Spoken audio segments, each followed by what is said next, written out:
What's up, everybody? It's Andrew from Road Tunes Reviews, and we're coming back at you with another episode here. We're going to be doing an album review of Chevelle's sophomore release, Wonder What's Next. And I have with me here today the great Cy Shackelford. What's up, man? How How's it you going? doing, Andrew? How you doing, brother? It's good to be back here. I know it's been a while. I'm Yeah, just happy to be talking about music again. me too. Me too. Me too. Especially in light of all the, well, I wouldn't say lack of music. You just got to know where to look if you're a music fan. You know what I mean? Yeah, exactly. I mean, there's so much out there. It's like hard to kind of find your way through it, but there is good stuff out there. Indeed, indeed. I mean, you got your everybody doing a SoundCloud page, a Bandcamp page nowadays, and the art of physical media is slowly dying out. But note what I said there: slowly dying, not dead yet. Yeah, exactly. I feel like, vinyl's kind of making a kind of small resurgence, which is good. It's nice to Here's kind of hold a record in your hand, have the artwork there, and be able to kind of have something physical as opposed to some digital download, right? I mean, it's It, like, it it is, yeah. But here's the thing I've noticed with a lot of artists now, whenever they do put their output in physical format, a lot of them do this now. They put it in vinyl, which I understand because a lot of hipsters they wanna get in on the vinyl craze again. But they even put things on cassette. Who the hell has a cassette player anymore? I know that's ridiculous. I mean, That's ridiculous. I don't really get that, but I mean, having it feels as a like a waste collector's of, item. yeah, maybe it's a collector's item, but yeah, everybody's different, right? Every band, everybody has a different kind of thing that they do, but hey, we got a great record here today, man, to review. I mean, Chevelle, a band, I've just heard about kind of on the radio, some of the radio play with, Send the Pain Below and The Red, and those are really the songs I knew, but I didn't realize, man, how great this band is. And they're a three-piece. I mean, it's like they're a small band, but they're just putting out a They great go hard. sound. They go hard. It's like they remind me of when I was in middle chair when I was in middle school. I'm sorry, when I first heard the band, the Australian band Silverchair. Yeah. Yeah, they're a three-piece band and they go hard. And they were teenagers when they dropped their first record, Frog Stop, where they had that song Tomorrow and Israel's Son up on there. That album was big as hell, man. Yeah. Silverchair was definitely big in the day, and this band, man, that they go hard. I love the guitar sound too. Like I love the tone that Pete gets, the Hmm. lead singer. And hey, man, playing, lead guitar and singing, being the lead singer as well. That's freaking hard, man. Like, And being the guy who comes up with all the lyrics too. yeah, and he pulls it off. I mean, he does a really good job. So, yeah, was really impressed with this record. But let's dive into it, man. Let's talk about some of the background of the record. Oh, I I got it guess right here. it was oh, nice. Yeah, you got the CD. Nice. Hmm. October 8th, 2002. So that was when it was released. It's 46 minutes and 10 seconds. Yes. And of course, the lineup for Chevelle at the time is, Joe Leffler, bass player, Sam Leffler on drums, and then Pete Leffler on lead guitar and vocals. So they're all brothers, which is Hmm. it's a family affair here. Yes. Surprised me when I learned that. It's like how do they how the hell do they get along? I mean, Yeah, exactly. they must have a great big tolerance to one another, or they just have like a fight club in the back of the bus. I mean, I imagine there's a lot of drama with those types of setups, but Oh, there was, because look at Chevelle now. They're a twosome. It's just Sam and Pete left. Before that, it was their brother-in-law, Dean Bernardini, who replaced Joe, who by his own admission didn't like being on the road. yeah, it's a tough life, man. It's it's hard to be touring and then be away from your kids and just like everything. So I get it, but it's impressive those bands that can stay together for, 20, 30 plus years. It's a testament, I guess, to the commitment to the band. And Chevelle's still doing it even though they've had, a lineup change.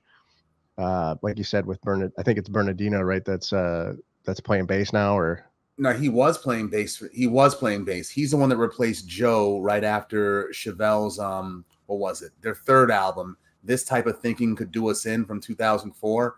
After that was released, Dean was the bassist on Venus Sarah, Hats Off to the Bull, La Gargola, and Sci-Fi Crimes. Those 4 records. But the most recent one, the one that starts with an N, the one that was based after The Matrix and whatnot, the 2021 album, it was just Sam and Pete on there. And whoever they got for a bassist, it was a studio musician, not an actual band member. Okay, gotcha. So looking at some of the production credits here, the producer for this record is Garth Richardson, a very famous producer. He actually produced Rage's first album, self-titled, which Oh, he is did? like, yeah, he did that record. Oh. Amazing record, one of my favorites from Rage Against the Machine. I guess his nickname is GG Garth. I think that I was reading about that. I guess apparently he has a stutter or something. Yeah, that's what I heard too. But great record, really well produced. I mean, I love how everything's kind of mic'd and the drums and the guitars, everything sounds great. So hats off to Garth Richardson there. And then we have Michael Elvis Basquette, who's the engineer, Dean Mayer, and Amber Gizglasson. I hope I pronounced that right. Were some of the assistant engineers. It sounds Canadian almost. Yeah. Ben Kaplan, who's the digital editor. Andy Wallace, of course, very famous for mixing a lot of the like really famous records. And then Howie Weinberg there did the mastering. So it was recorded in Vancouver, Canada, the Warehouse Studio, which I'm not surprised because Garth Richardson's he's Canadian, so not surprised they recorded it there. And it's on the label Epic Records. Do you know it's an interesting backstory to this? Like, this record sold a lot. I think it was like 6 million copies, but the way the record contract was done with Chevelle, like they didn't make any money from it, which was ridiculous. Right. How did they not make any money from it at all? It was just like the way the contract, like all of the way the contract was structured. Like they got into some like 10 record deal or something. So they're just now getting off of this deal. Yeah, they are. Yeah. And like they were saying, like Pete was saying in an interview that they didn't really make any money off of the record sales, that's really sad, actually. I mean, this album was like their top selling record. Wonder What's Next. I mean, everything else after that went at most gold, I imagine. But for them to not make any money, though, that I find that shocking. Well, no wonder they always tour so much. The real money's in touring for a lot of musical acts. Yeah. So I agree. The way that it's done now, a lot of these record labels try to take advantage of the artist with these 360 deals. So they try to take a piece of your touring, piece of your, merchandising, your digital sales or your record sales. So, they're just now go ahead. Sorry. That's why every musical act I say, get your own lawyer before you sign a contract. Don't use the lawyer they try to give you. That lawyer works for the record label. Yeah, and also I feel like these days, like, you might as well just go independent. I mean, because at least you control everything, and I think a lot of it's about control. Like you want to maintain control over everything. You want to own your publishing, you want to own your merchandise, your sales. So it's hard to do. I know some artists now, like Clutch, they have their own label. They're kind of moving towards it because they had that experience, right, with the big labels, and they kind of didn't make as much money there. So now they're like, yeah, we just want to control everything. But I don't blame them. I don't blame them for doing that. I'm like, unless you're very savvy about the record business and can make it so that you can own everything despite the objections of the major label, yeah, you're better off going independent. More control, like you said. Yep. And man, the artwork on this album I really like. So it's like a close-up of a broken glass of milk. And I have a theory about like kind of my perception of this, or my theory of like what the meaning is of this artwork is like milk is something you drink as like a kid, like a child. And that being like broken, I feel like it's kind of symbolizing like the end of the innocence, right? Of being a kid, it's like you're growing up kind of. I don't know. That's my kind of interpretation of the artwork. And there's a lot of talking about in this album. We'll get into it more about the song meanings, but there's a lot of like about songs about relationships and that family. And so I feel like it's really like the artwork's like symbolizing growing up, I think, I mean, with a lot of Chevelle's stuff, really, they're very abstract in terms of their visuals and their lyrics. Even when they explain it as something straightforward. So something like this, it could have many multiple meanings. Like for me, this it could probably just mean something very humorous on their part, or just going along with the whole. At the time the album was released, this would be considered a post grunge hard rock record, angst-filled lyrics and whatnot, and it put them in lines of people like Disturbed, Taproot, and Korn, all the bands that they toured with and shared stages with, like on Ozfest or the Music as a Weapon tour. And it goes along with the imagery of what those guys were talking about at the time. Yeah, they definitely got some really nice spots there on some of the big festivals, like you mentioned, Ozfest. Um, I know they're pretty tight with Corn, Yeah, so I mean Stone that's pretty cool. Stone Sour, Corey Taylor, who's from Stone Sour and Slipknot. I remember seeing him on MTV too. Mind you, back when MTV still showed music videos. Yeah, He was one of the hosts for one of their rock countdowns or whatever, and he talked about being on tour with Chevelle. How Chevelle was an opening act for Stone Sour and Slipknot at one point. He said those guys, they're not about that whole rock and roll lifestyle. I mean, they're just very chill, laid back, and like to perform. yeah, and they all seem like decent, decent guys, and they put out some really great music, and they've just been doing it for a really long time, and I'm just impressed with their output, man. Just so many records, and to be able to keep doing it like now, just in the digital age, it's so difficult to make money, as It a is. musician. When That they're still being able to do it. It's just impressive. when did you first hear the band? When did you first hear one of their songs? I heard one of their songs when I was like, it's kind of funny to say this. I heard it more of like when I was in college. So like I went to college around 2004, Mm-hmm. and I had it like I remember I had a couple of their songs on a burned CD. Like, I just put it in my car and listened to it. Most of Yeah, it was just two really. It was The Red and Send the Pain Below. right. And that's really all I knew about them. It's just like one of those bands where I kind of just knew a couple of their songs. And then thanks to you, you and I were obviously talk a lot about music. Me being a huge Deftones fan, you being a Chevelle fan, you're like, man, you got to check them out because I think you'd really like them. And you were right, man. There are a lot of songs on here have like kind of, Tool kind of sounding vocals and Deftones sounding kind of guitar, and low tuning guitar sounds. And I'm in it, man. I love this album. It's great. Yeah, I love their riffs. They remind me of like Helmet and what's it called, Filter. And Pete's vocals, along with Aaron Lewis from Stained and Benjamin Burnley from Breaking Benjamin. Yeah, clearly they are all students of Maynard James Keenan. Tool, Perfect Circle. You hear it in their voices. Yeah, that's an album we need to review. Is Perfect Circle. What was it? That first one they put out. I can never pronounce it, but it's something. Medvedev. Yeah, yeah, that one. A lot of great songs there. But should we jump into let's go track by track here? Or? Yeah, track by track. Let's delve right into it. All right. Song number one here is Family System, 4 minutes and 17 seconds. Man, this is a banger. It is man, it comes out just kicking, man. It's real heavy track.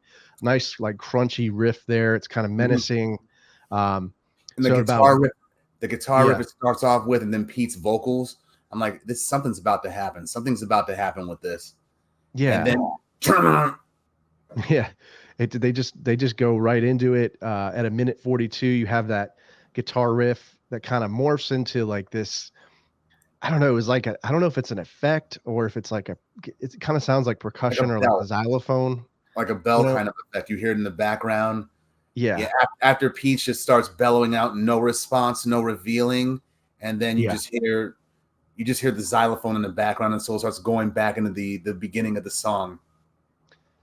And like I said, yeah, like if it's not actually that instrument, it's really cool. He has some sort of effect he's doing on his guitar, or he's got a guitar pedal or something. Mm-hmm. And then they do kind of something similar to that on the song what's it? Reformed, I think is the name of it, or Until you're reformed. Until You're Reformed. Yeah. They Yeah, do kind of something similar on that. We'll go into that later, but uh yeah, and then at 2:38 2 minutes and 38 seconds, it kind of transitions back into that ominous sound that we heard in the beginning of the track. Yeah. It's kind of used as a bridge, and then it goes back into the madness there. It gets heavier. And the song name Family System, I feel like is kind of uh, pointing, to the band itself, right? Being Yeah, all because brothers. they're all brothers. Brothers Yeah. fight. So it's definitely a song I feel like about infighting. When we look at the lyrics here, I'm tired of your open mouth crawling inside of my skin. So Basically, you get on my damn nerves. yeah, exactly. The fight within that the pride's begun, saying it's too late. What a man's got, One's got to learn he'll hate. Yeah. So I definitely think that they're alluding to some internal strife there with the family, with the band, and then of course, as we know, Joe would later depart as the bassist. And I don't think they've ever really repaired their relationship, from what I heard. From what I've heard, from what I've read, nah. I mean, they don't really talk much about Joe that much anymore, and they just really left it at he didn't want to be in the band anymore because of the touring and what Joe had to say about them. And just like, okay, just keep putting out your musical output, guys. You can solve your drama whenever you get a chance. But what else? It also no, you continue. Oh no, I was just gonna say I think you're right, and I think it's tough to like you said. I think you were telling me, offline, you were like, don't don't do a band if it's with family members, right? Because it's just so difficult to manage all those different personalities. And I mean, it's even difficult when you don't have family members, right? Like it's even difficult to keep each other together, when you're not related. So it's definitely a tough thing. And speaking of which, I don't think it's just these three that are the only siblings. I think they have more. Yeah, I think what I was watching some interviews with Pete. Yeah, and I think he their said brother-in-law. That's from a sister, clearly. Yeah. Yeah, I think he said his family, they had like 7 kids or something. So it's a big family. Yeah, the Loeffler boys, they're from an Irish Catholic family, and they were all homeschooled too. Interesting. All right, so we go to track 2 here, Comfortable Liar. That's it's 3 minutes and 43 seconds. I like this one as well. A lot of Helmet vibes here. Oh yeah. This song just comes out of the gate swinging, man. And that bass, when Joe's playing that bass, you could hear it kind of like, feels like the floor is almost kind of like vibrating. Yes, you felt that too. Yeah, it's really, so you got to crank that bass to really enjoy this track. But it's relentless. Reminds me of, like I said, that Helmet, maybe that Betty album, or Aftertaste, where you have Pure, which is probably one of my favorite Helmet songs ever. It's just like pure. If you haven't heard Helmet Pure, check that song out. It is definitely a good song to work out to. It'll get you pumped. But so yeah, just this song is it's very aggressive. Some big screams there at 3 minutes and 15 seconds by Pete. And again, like you said, Cy, I think this is maybe about a relationship. Or a lot of his songs, a lot of Pete's lyrics, really, a lot of them, well, according to Joe, and I think Joe's very right about this, Pete's lyrics stem from ex-girlfriends, failed relationships with ex-girlfriends, and I think Comfortable Liar is no different. I mean, the way the song's lyrics are structured, and the way when it finally gets to the hook, it's like talking about a compulsive liar, someone who lies so much that it becomes second nature, along with the emotions that come with it. Like it's so intrinsic in their nature that they're not even aware of it when they do it. Yeah. So this could be, well, I mean, you can all, we said it might be about a relationship, right? Because, you were reading about that, and that, and then, well, it could be also about maybe one of the brothers, maybe, I don't know, or maybe family, I don't know, maybe somebody in the family, who knows? I'm just saying, it could be possible, right? Too. Yeah, friend, yeah. So you're looking at the lyrics here. So heal your fear, to heal your fear, time spent waiting offshore the calm. Before the storm, you're a comfortable liar. Yeah. So pretty, definitely about someone's personality there. And he comes off as so angry. Like, well, it's just the way his vocals are. It's like there's a lot of rage and frustration that he has to get out about this. Yeah. Totally there with you. Great track there. Great riff. And yeah. I like the way before. I like Go ahead. when the second hook comes in. My take from you is simple, and then they actually start with the drum snares and the crunching guitar riffs, and it's like something you can really just bang your head to, because before when the hook first started earlier in the song, it's a little bit more calm. You know what I mean? This Yeah, part, now it's more intense. Now it's raging. Now it's building up for crescendo. exactly. And I definitely agree. My head was bumping when I was listening to this and on my headphones. So it's a good track, definitely up there. Um, then we go to track number 3 here, which is the radio. What their first, what this it was Second actually their single. second single, Yeah. "Send the Pain Below." It's 4 minutes and 12 seconds, and I like this song. Definitely one. I think this is probably the first song I ever heard from the band. Love the guitar tone. I think this is something that Pete really does well, and there's not a lot of bands that can get this right, like that do really good guitar tone. Yeah. I think his stands out. Like this is what makes, in my opinion, the vocals are great, but this is what really makes Chevelle stand out to me is like their guitar tone. Like And just he's just one man doing it. He doesn't need like like a lead guitarist or like somebody providing like support. yeah, he just does it himself and he has to sing at the same time. It's hard. Like that is not easy to do. So kudos to him. Oh But yeah. this song is great, man. And it's really well structured. Like it starts off with just that crushing like intro riff. There's really no vocals and then kind of eases you into like the first verse there. Um Which sounds masochistic. I liked having hurt. And yeah. I remember in the Live at the Norva DVD for Chevelle, where they played at the Norva in Northern Virginia. Backstage, Joe says, "Send the Pain Below" is an uplifting song. I'm like, uplifting? How so? Because I listen to the lyrics, I see masochism, repressed relationships, and the physical effects that might come with it. Yeah, that's interesting because I agree with you. I feel like it is like it is exactly what you just said. I mean, it's not I don't feel like it's a positive song. Mm-mm. But anyways, but yeah, perfect for like what you said, a live setting where people are gonna really bob their heads and start moshing. Especially with the bridge part where it goes, I can't feel my chest. That And part. then everything it starts kicking off again. And Mm-hmm.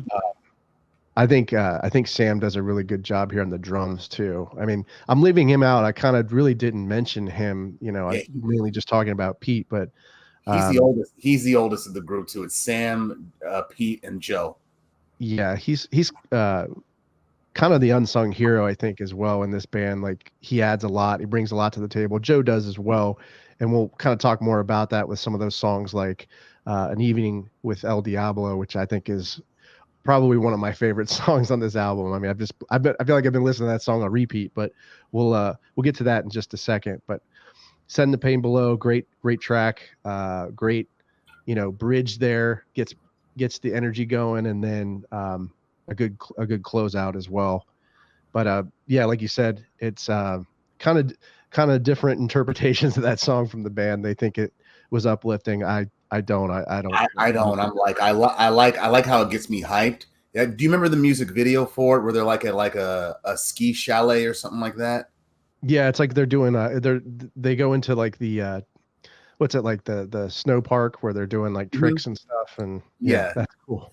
I mean, if I you, think I that's mean, great. if you apply the song's lyrics to that right there, like the whole "don't give up" aspect, despite the pain, just take the pain, send the pain below, and keep on going. Then yeah, you could view it as like uplifting in that context. But without that, without a visual, I'm like masochism, but I still like it. Yeah. You could say like, I guess it's kind of applicable, right? With snowboarding, going off these jumps and if you fall, kind of get back up again, that kind of message. So, yeah. Mm-hmm.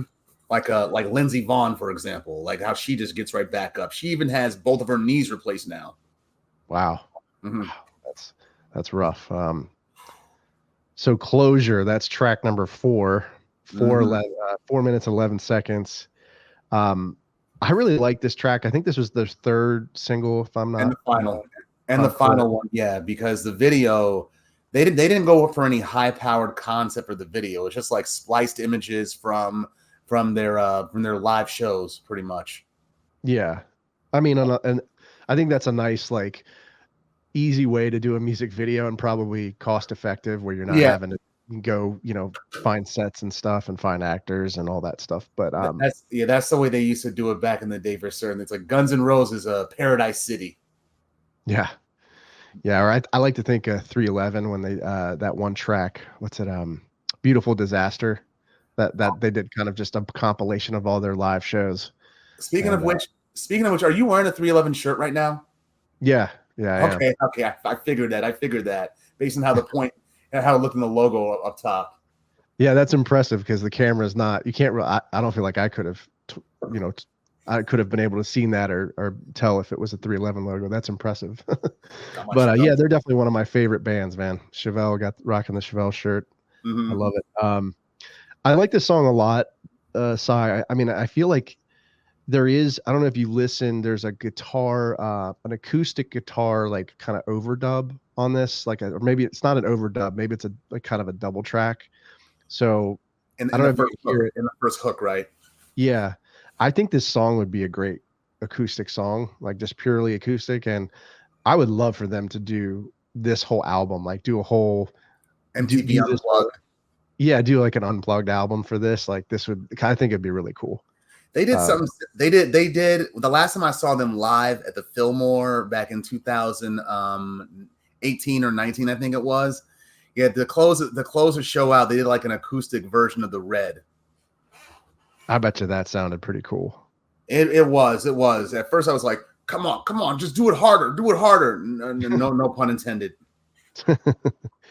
Yeah, I mean, they're a band that has a lot of energy, and I But it think turned a out to lot of be, but I'm glad they did it like that because I was so tired out from attending the mosh and being in your mid or late 30s. It's like you're when you try to mosh at that age, your body is telling you, no, you're too old for this shit, like Lethal Weapon, pal. yeah, yeah. I hear you. The when going kind of looking into the track, I really like the effects that Pete uses on the bridge. It's kind of a crunchy, like kind Mhm. of sound to it. It changes kind of. I think that's on like maybe after the second verse or the second verse. He uses that and it kind of adds a lot of build up to it. Kind of brings the song to life. I think for me at least. So I think, and then it kind of, I think that was around like 2 minutes and 33 seconds. He does that, but gives some really nice build up for the song. The part where So he's like 3 days aside, that part when it starts to really pick up and get heavier, I'm like, okay, this is the part that gets me hyped about the song. yep. And So then when he great. gets Go ahead. then he gets to the bridge, forget closure, and gets repeating that part too. I'm like, he is really angry about this particular relationship. Yeah. Or to look at it another way, it's like it's similar to one of the songs that they covered on the expanded version of Wonder What's Next. The Depeche Mode song that they covered, It's No Good, where it's like you have a crush on somebody, but you're not willing to accept that the feeling just isn't mutual. Yeah. So I think that's one thing that closure could be describing. Like not the 5 stages of death of a relationship as I originally thought, but just Pete's unwillingness to accept that you don't like me too. Yeah. That could be it. Could also be like a loss, and in the family and their family or something, or could be Yeah. a lot of different things, but I like how they kind of keep the door open, right, with some of their song Mm-hmm. lyrics and meanings. So great Although track. I We think the go to next one's more straightforward. the Red, which is their, what was their first single, right? This is the first single. I remember when I heard this in the summer of 2002. I was what's it called? I was in the shuttle car for as a valet for a Honda dealership, right? I went to go pick up somebody at Bethesda Metro, and then I hear this song debuted on 99.1 HFS. Hmm. Right. This is from Chevelle. It's a new song called The Red. And I just started listening. I'm like, this is pretty dope. Okay. Okay.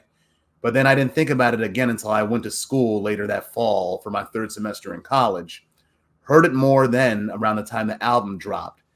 And then when I was visiting my cousins in New Haven, Connecticut, we went down to Yale, up the street to Yale University, where they still had Cutler's Music Store. May that place rest in peace.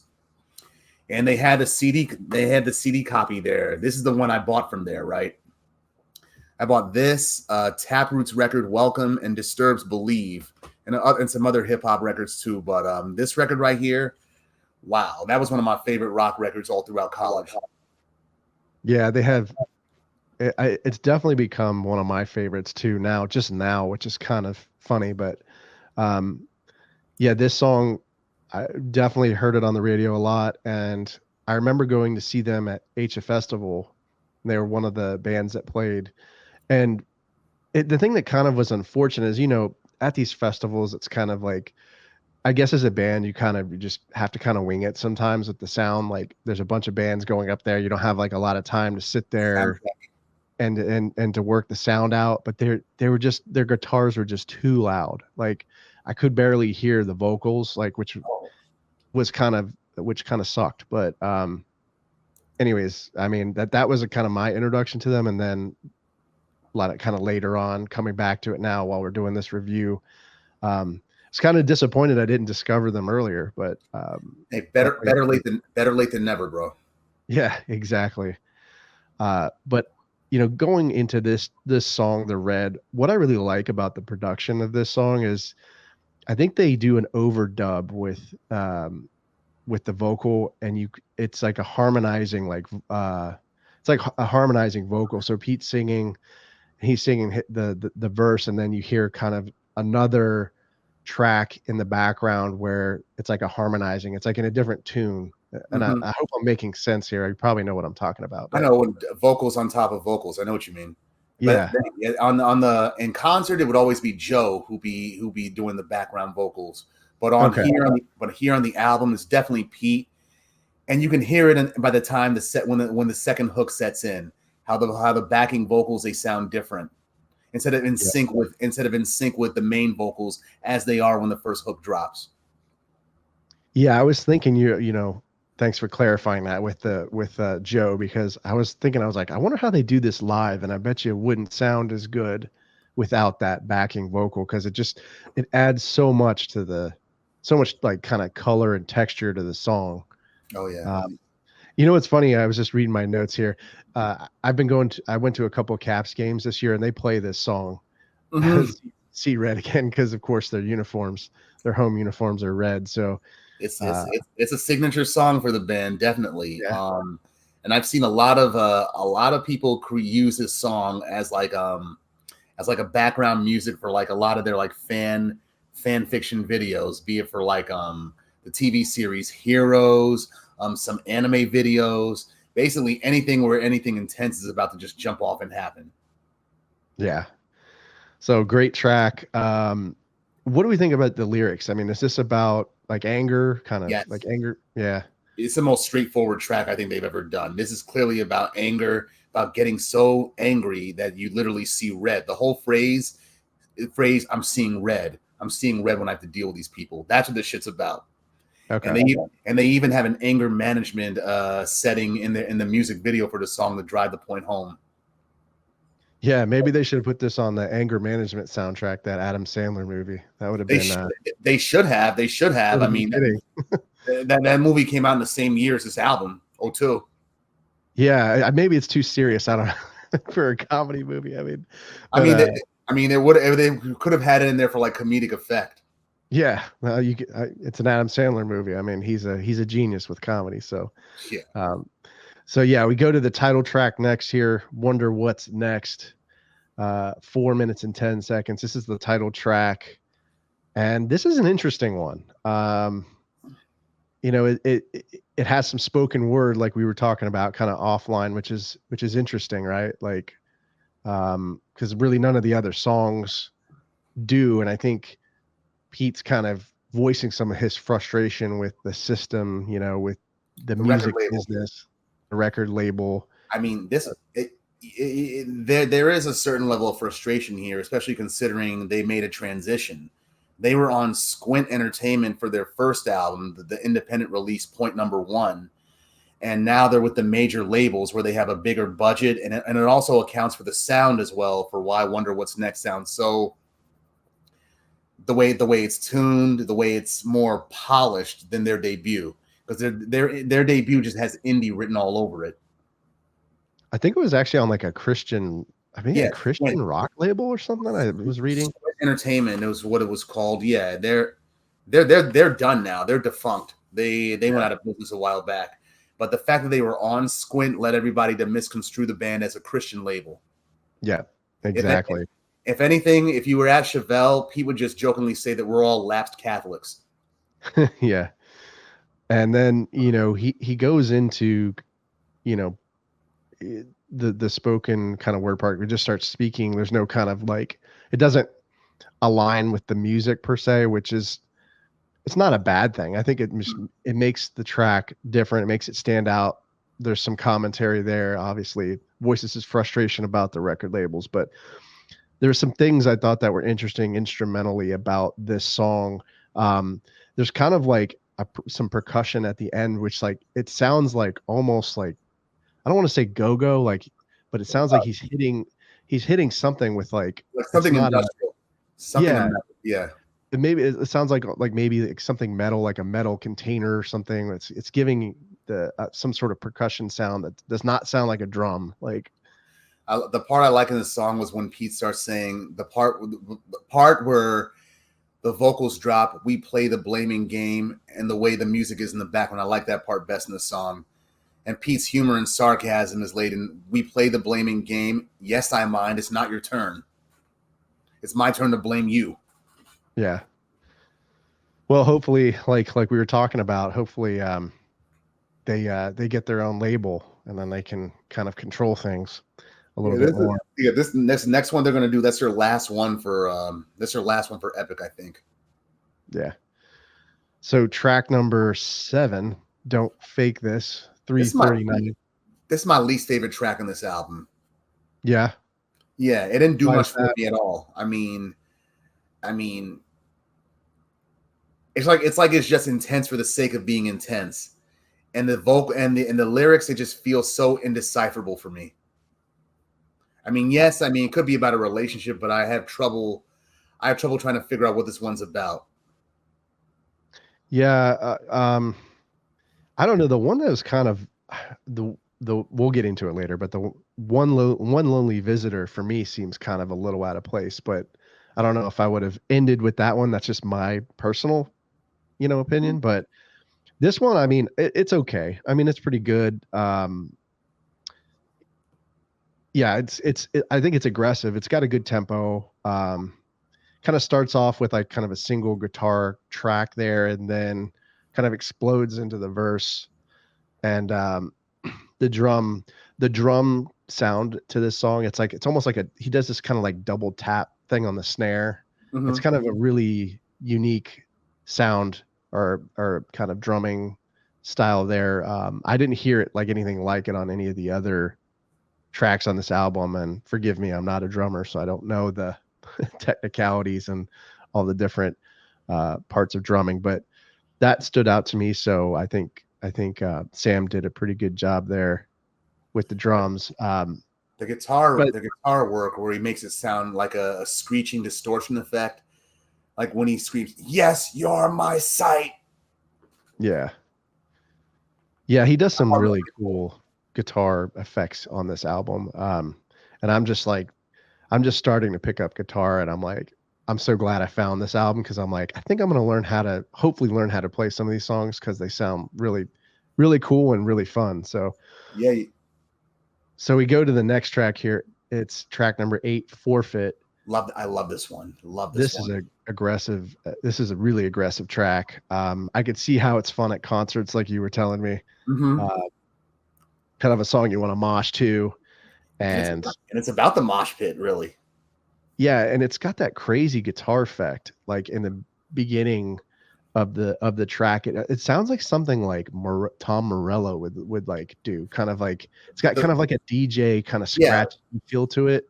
the way he does it, the way Morello does it, it's like I've seen it at concerts. I saw it at HF Festival in the year 2000, right? where it's like he has like a pen that he just presses the strings with, right? It's like, how the hell do you do that? It's like when Eddie Van Halen would tap it with his fingers. Yeah, exactly. So I mean, kudos to Pete for just bringing some amazing sounds Yeah, into this song. yeah. But Well, I remember somebody wrote a review on this when I was in college, the school newspaper. They thought the song was childish, saying, "I want to fight, I want to fight, I want to prove I'm right, I want to fight, so turn and forfeit." It's like, nah, nah, nah. On surface level, it sounds childish, but when I read the interview about what it was about, all those people that want to fight you in the mosh pit, all those bruisers that want to fuck up somebody instead of having a good time. Yeah. I definitely know, man, about that. I've gotten taken some shots to the face, some elbows to the face from moshing, and it's intense. And like this song, right? Sometimes you just have to get out of the mosh pit. You got to forfeit, or you Or stay in stay there there and and just like stand your ground and step up. yeah, and take some shots. So I think it's really fitting. But the last uh, 30 seconds are pretty intense of this song. Yeah, Pete's Um, yelling forfeit in the riff. It's repetitive, but it's like it put me in a zone where I'm just ready to go. yeah, be a good song to work out to. I feel like. It is. It's actually on my playlist on my iPod Mini. Yes, I still have an iPod Mini. That's awesome. All right. Track number 9, Grab Thy Hand, 4 minutes and 13 seconds. Pete Another says, good one. I like this one. "Yeah." Pete says, "This here's one for the ladies." Yeah, it's definitely one about sexual tension. Yeah, and some amazing guitar sounds here. Like I think it was about 55 seconds like into this song. I'm just wondering how Pete gets that kind of piano-like effect. I mean, he just gets some really cool sounds coming out of that guitar. Or I don't know if it's a guitar or if it's a Or or keyboard. What? or the producer who knows how to make it sound a certain way. Yeah, but it sounds really good. It's like a mixture of melodic and then heavy, and it's just That's really well done. that's what I like about Chevelle. It's like you said, they're melodic and heavy all at once. Yeah. And So lyrically they're not macho crybabies despite having come out in the trailing end of the new metal era. yeah, it's not like all the I don't know, like the bands that have like kind of screamo, whiny kind of sound. Like Yeah, yeah, and even what's it called? The lead singer from Saliva, Josie Scott, he made fun of that in what's it called in the song Click Click Boom, where he's yeah, like, "What the hell is wrong with me?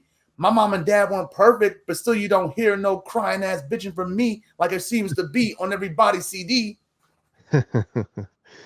yeah. There's I don't know if you remember some of those bands that were like, would AFI kind of fall into that They were more category, they were or are more they more punk to like me. punk? They're Okay, more punk to me as opposed to like flat out hard rock or new metal.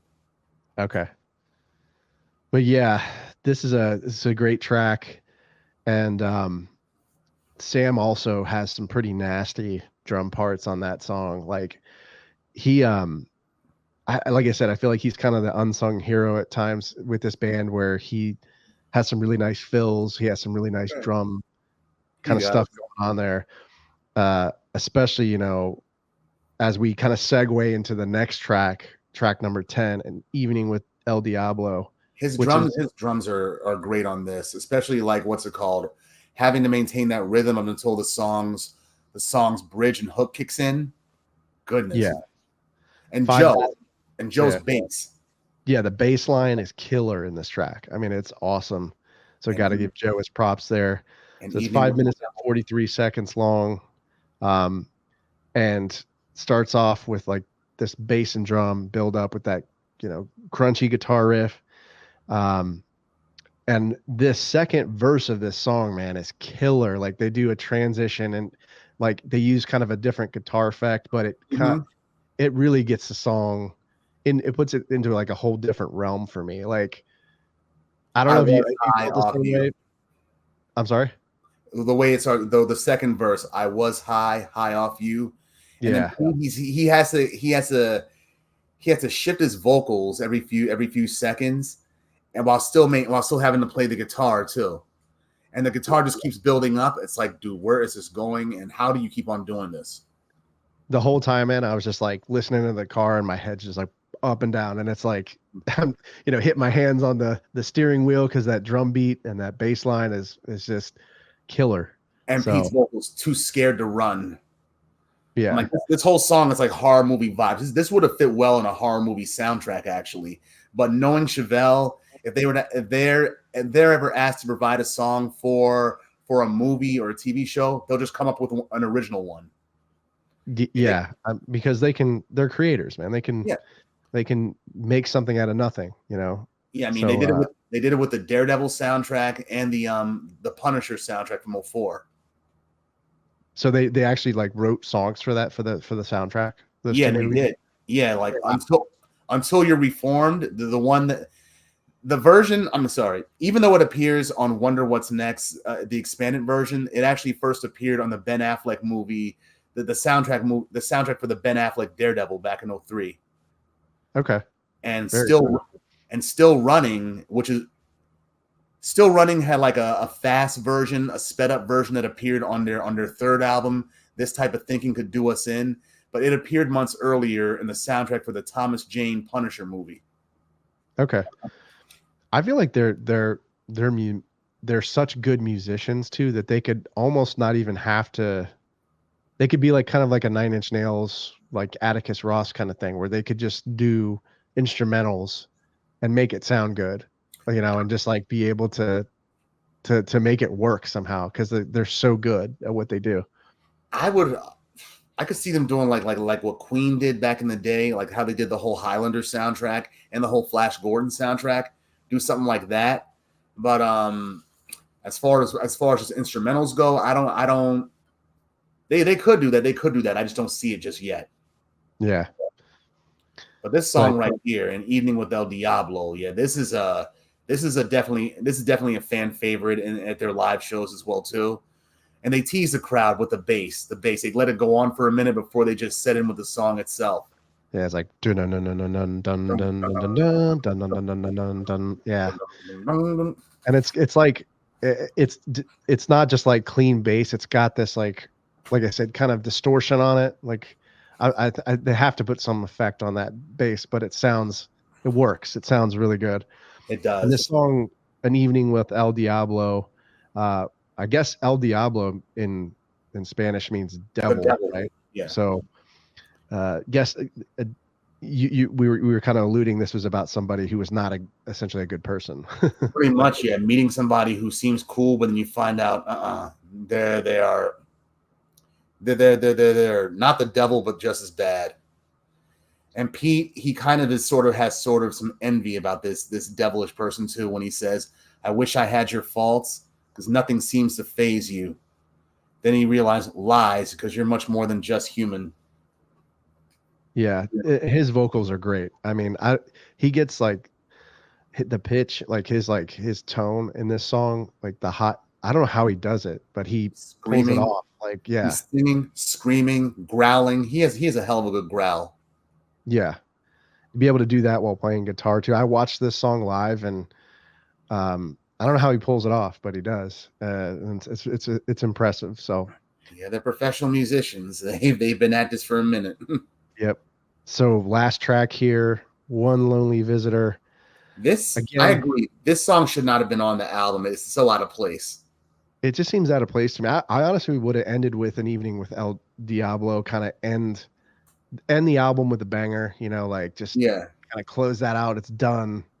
And just the way the song kind of fades out at the end too, it would be perfect to kind of end the album on. But Or even, hey, this is their album. It's not mine. So I mean, one of the cover songs that they did that were included on the expanded edition, that could have replaced "One Lonely Visitor." I mean, "One Lonely Visitor," it's an acoustic unmixed demo solo song by Pete.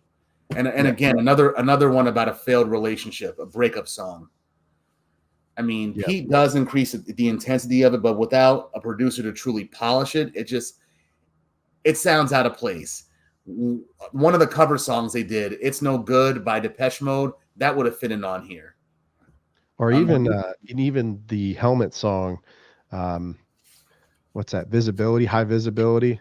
that That would would have have been worked. a nice, yeah, that song I like, man, like, the way they, I mean, I sent you the original one, I texted that to you. I The swear I that heard it. that bass line, man, that'll get your head bumping, like, It does, man.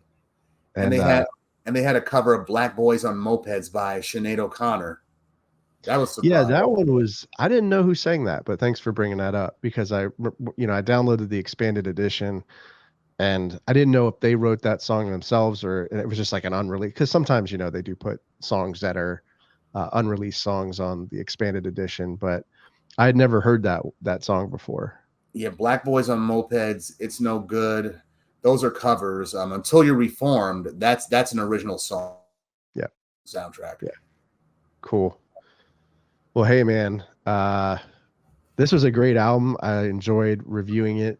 This was, man. This had like this is one of those albums that came with like a real audio and like real video. Remember those formats that used to come out back in the day, the RM format? Yeah, Yeah, this came with that, and then it had like a behind the scenes portion in that format for like for the making of the video of the Red. so I had like a QuickTime video on the A CD or something. yeah, Yeah, QuickTime real audio, yeah. yeah, yeah. Back I when know Deftones did something like that too with their self-titled record, where it just showed the entire making of the record, which is kind of cool and funny because it took them like 4 years to make the record, and they were Mhm. like tons of money like over budget. They were like millions of dollars over budget. But Oh yeah. maybe we'll review that one at some point. But uh, They're still getting residuals off of White Pony because people still use Change in the House of Flies like left and right on TV shows. yeah, that's a great album. And kind of released in the close. What was that? White Pony was it 2001 or 2000. 2000? 2000, yeah. So yeah, this was fun, man. We'll have to do another album review soon. So can you just tell everybody else, Sai, about where they can find you and your Oh, other shows? oh, you can find me, my solo podcast slash YouTube channel. Find me on Shack House. Those are two words. Shack spelled the normal way, not like Shaquille O'Neal, and House spelled like the TV show House. Yeah, two words. I cover Marvel comics, do obscure do obscure videos on obscure characters. I'm sorry, obscure characters, obscure events, and I give more detail than the most popular guys. And for my joint podcast, the 301 Colored Commentators, that me and my friend Anthony do, you can find that on YouTube or any place where there's an output for podcast audio out there. 301 Colored Commentators. We cover movies, TV shows, and pro wrestling. Yeah, so make sure to check that out on social media. Make sure to subscribe to Sai's podcast. Don't forget to subscribe to RoadTunes Those Reviews on reviews. YouTube and on iTunes and pretty much every podcast platform out there. Thanks for joining us, and we'll see you next time. We're doing this again, no doubt.